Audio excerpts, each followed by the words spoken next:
রাস্তায় বসে আমার জিজ্ঞেস করে যে আপনাদের বাসায় কে কে আছে। তা আমি বলছি আমার শ্বশুর বুড়ো মানুষ ওরা আছে আর আমরা স্বামী স্ত্রী আছি।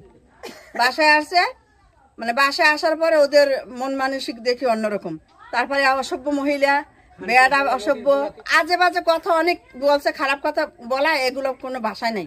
আরো গুন্ডা মুস্তা নামছে আর 7-8 জন আইসে এই রাস্তায় এসে হামলা তো যা করছে ভিতরে ওদের হাত থেকে বাঁচার জন্য আমরা এই খাল ফাড়ি পলাইছি। মারধর করছে এর উপরে, মানে আমার লাগতি বাইরে ঘুষাইয়া এর মারতে যায়। ওখান থেকে স্বর্ণ ছিল আর 80,000 টাকা ছিল, আমি ট্রলার কিনবো, ওখান থেকে 80,000 টাকা নিয়ে গেছে। মানে কারণ এরা 10-15 জন হয়েছিল। থানায় অভিযোগ করছি যাতে আমাদের নিরাপত্তা নাই। এই যে আজকে এটা ভাঙছে, কালকে আবার ঘরের ভিতরে উঠে মারি ফেলে দিয়ে চলে যাবে।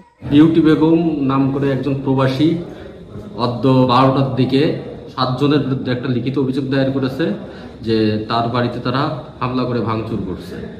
আমরা এই বিষয়ে একটা অভিযোগ পেয়েছি, অভিযোগ তদন্তপূর্বক আইনগত ব্যবস্থা গ্রহণ করা হবে।